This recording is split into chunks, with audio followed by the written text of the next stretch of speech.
Hi everybody, and good evening over in the UK, afternoon in parts of the States. Is it still morning? Might be just in the very West Coast side of things.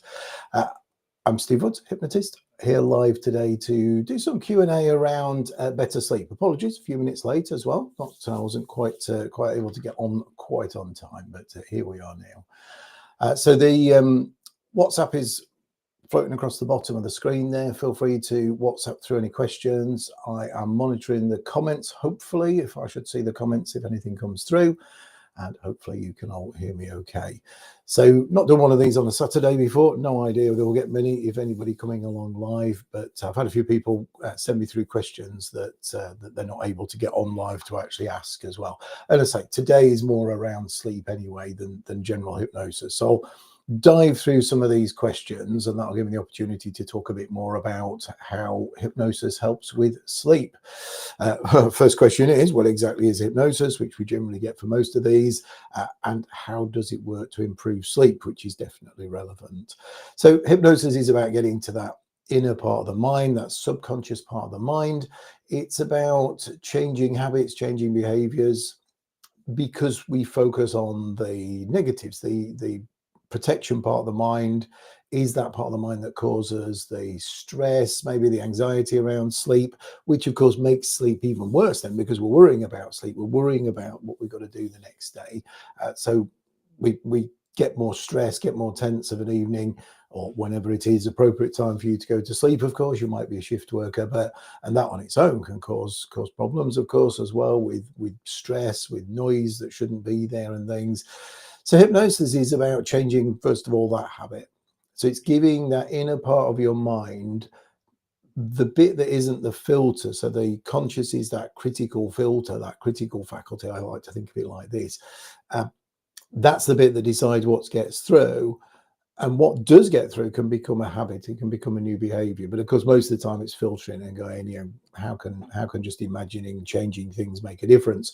So we want to move that out of the way, get to the subconscious, and give the subconscious some new habits, some new thoughts around sleep. But also we can embed anchors in there, and an anchor is a trigger. So by getting into hypnosis and then saying, okay, when you do this thing, when you have this trigger, usually a word or something that you're going to do, you'll be able to get back into this nice relaxed state. And from there, you'll be able to get into sleep. Because if we're in that relaxed state, we're in that calm state, it's much easier then to get sleep to happen. It's much easier to get sleep to come about. The hardest thing to do, of course, is to try to get to sleep, because then you're occupying your brain, you're occupying the conscious part of your mind, because you're trying to make something happen. It's also really hard to empty your mind. So let's fill your mind with something nice, get that nice feeling coming back when you're ready to sleep, and you can get off into that nice sleep. There's also techniques around moving things, putting things out of the way as well. If something's bothering you, that's also something that we can embed in hypnosis. So it's actually really effective and really powerful for sleep. And it's something that I do talk about. I probably haven't talked about enough just lately, because there's over half the population, certainly in the UK and the States, I can't remember the exact figure is, it's 60-70% of people that don't get a great sleep, that don't get an appropriate amount of sleep. That's a lot of people. And it fits in really well with the performance model, because it's, I'm about helping people perform better in sport, in business, in life. Well, a great sleep's going to set you on that way. So yeah, really, really powerful, really, really effective way. I've probably covered some of these other questions that have come through, and I will keep an eye on the other screen for the WhatsApp in case anything comes in as well. Can you explain the science behind it? I've probably sort of just done that one, and again, and its effect on sleep. It is that getting to that subconscious part of mind. Is there some science? There is, actually, because there has been measurements of brain activity when somebody's visualizing, when somebody's in hypnosis, and they can see different things happening. When someone is visualizing, they're practicing something, rehearsing something, they can see the memory centers firing. So they can see things that are you creating new memories, creating new experiences, new habits. So there is an element of science behind it. More science is always going to be welcome, same as regulation and things like that, which is another whole subject on its own that maybe I'll do something around in the future. So yeah, a little bit of science. Let's have a look what else we've got down here. Oh, in fact, I've got one coming on the WhatsApp. So explain how a session works. So with sleep, you can get everything, all the tools that you need within a single session. You may need to do more work, but my aim is I've got a single session now that's structured around getting you to get into great sleep. It also comes with a recording that I make afterwards, so it's a bit more than a session really, because we spend our time in the session, but then afterwards I spend a bit more time making you a specific recording based on what we've talked about, based on the processes that we put into place, which are unique for you. That's the important bit. So they're unique things that are for you. So making a recording around that. So you're getting probably a session and a half really. Like I say, sometimes there's value in more sessions. It depends what's causing the lack of sleep. For most people, though, it's just become a habit or it's a stress. For some people, it's a bit more trauma involved. That might be a package of 3 sessions then. So we have a conversation. We understand that, so that we can I can put together the package that's just right. In the sessions themselves, I mentioned already, it's about getting into that relaxed state and being able to re-trigger it. If it's longer work, if there is some trauma involved, it could also be, okay, let's do some block release, let's do some timeline work, let's do things that will make changes to the way those blocks are affecting you, because that's really important. I'm not a big fan of going back and unraveling things and reliving things or anything like that, or even trying to put them in a different way. It's more about, for me, let's put some new things in there in place. That's not blocking it. That's not trying to make light of it, whatever the problem is. Something's put that thing in place. Let's put in some better stuff. Let's put in some more appropriate things. So yeah, that would be the nature of those longer sessions. Okay, what else have we got? Nothing else on WhatsApp just yet. So I'm going to pick up 1 or 2 of these. Some of these we get every time. What's the difference between guided hypnosis and a professional? Oh, with a professional. Sorry, reading that wrong. And self-hypnosis. Good question. So self-hypnosis to me is using a recording. Usually, if you don't do this yourself, for me, it's, well, I sometimes make a recording for myself in actual fact, but it's about getting you a recording that's relevant to you. That's self-hypnosis for me. Self-hypnosis, though, is also that feeling you bring about when you're in bed and it's time to sleep and you're using your trigger. Some people believe that we're in hypnosis all the time, and all hypnosis is self-hypnosis. And yeah, to some degree, I agree with that, because as a hypnotist, I'm guiding. I'm just guiding somebody through that journey. So there's not a massive amount of difference, apart from if you're working with somebody, there's a little bit more interaction. Certainly in the way that I work, I'm stopping, asking you questions. You know, is this resonating? Is this happening? You're still getting to the end of the session and going, okay, how was that for you? And it didn't resonate. It didn't fit right. So that, I think, to me is the biggest difference. I'm going to be stopping, starting, interacting, but not everybody does that. It depends how they're trained to work as well. But even then, it's still a guided process that's unique to you, whereas a recording might not be unique to you. If you buy something online, then it's going to be quite generic. And I think that's, yeah, probably the biggest difference. Somebody's asked on WhatsApp how many sessions. I think we've covered that really, because you get that 1 session plus that personal recording, which has got that element that's unique to you. That's a 1.5 sessions. But if there's more therapeutic intervention needed, generally I'll work on probably 3 sessions. Again, there's sometimes value in a 4 session.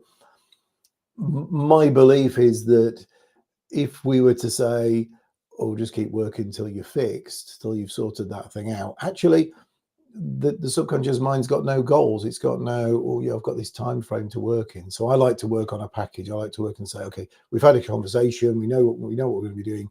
We can do that in 3 sessions or 5 sessions or 1.5 sessions, whatever it could be. So yeah, it varies, definitely. It varies with what we're working on, but it's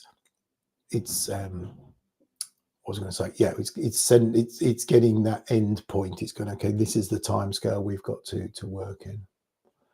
Let's have a look what else we've had in advance. Side effects, interesting one. I think in general, someone said to me when I first started training, the worst thing that can happen is nothing. And I believe that if you're delivering hypnosis in the right way, and for whatever reason it's not resonating, or that person isn't maybe quite ready for that change, you'll get nothing. You're not going to make things worse. You could sometimes have emotional reactions under hypnosis, not often, but there's sometimes there, again, if there's maybe a bit of a trauma involved. So there can be things happen like that, but a good hypnotist, a professional hypnotist, will know how to deal with those things and will actually turn them into quite a liberating experience, an experience of release. So those, even those things might be perceived as a negative, actually it's quite a good positive, because using it to help to release the negatives, to release those things. So yeah, I don't think really there's any any negative side effects. You never get stuck in hypnosis. Although I did once meet somebody who believed that you could get stuck, another hypnotist who'd been trained and was told people can get stuck in hypnosis.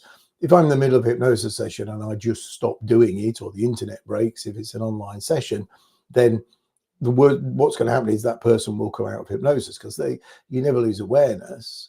So they'll be saying to themselves, he stopped talking, something's gone wrong here, and maybe a little peep through one eye, is he still there? No, he's not. Okay, let's bring myself back. Yeah, they might feel a bit groggy depending on how deep they were in the hypnosis, because they've not gone through that nice energizing wake up, but you don't get stuck. So really, yeah, there are no big negatives. It's very much a positive experience, very much a complementary experience as well.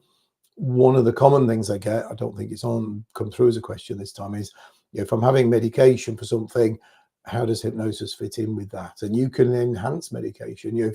If you were using some form of medication to help you sleep that you were quite happy and comfortable and wanted to keep using, actually we could enhance that and talk about your body responding to it in a better way. For me, I think the ideal is not to use those things to get you off them, but for some people, they want to use them. It might be a herbal thing. It might be something that's not strong medication, just a gentle thing. Let's have a look. What else have we got? Anything else on WhatsApp? Nothing at the moment.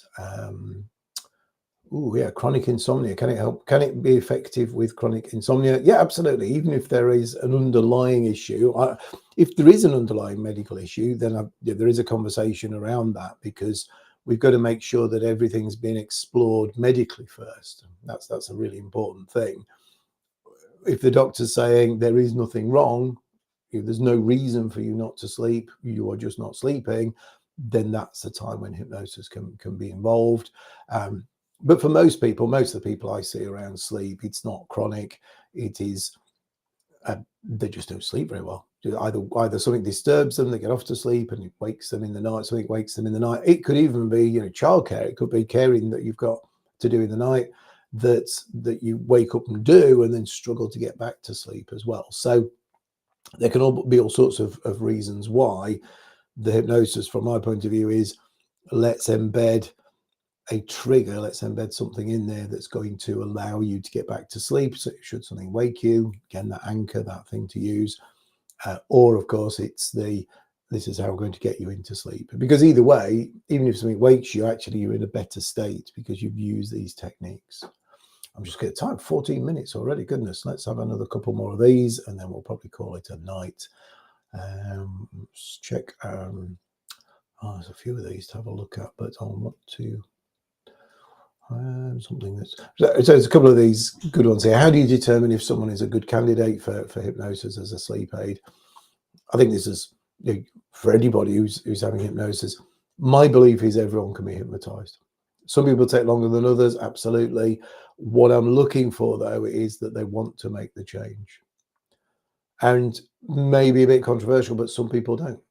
Some people, they've been told by everybody else they want to make the change. Less so with sleep, because I think if you don't sleep very well, you want to make that change. But in other areas of hypnosis, if we go a bit broader on this one, then there are some people where it's husband's telling me, wife's telling me, kids are telling me I need to change this thing, but they don't necessarily want to. Sometimes it's something they've got used to and it's part of their life, and they can't imagine themselves actually really without it. You know, if that thing goes away, then I've got to go to work or I've got to go out the house. So those are things I'm looking for and listening for. It's not compatibility with the hypnosis, it's compatibility with the end result. It's a desire for the end result is definitely something that we need.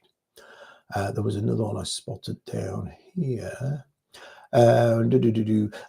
Practical tips.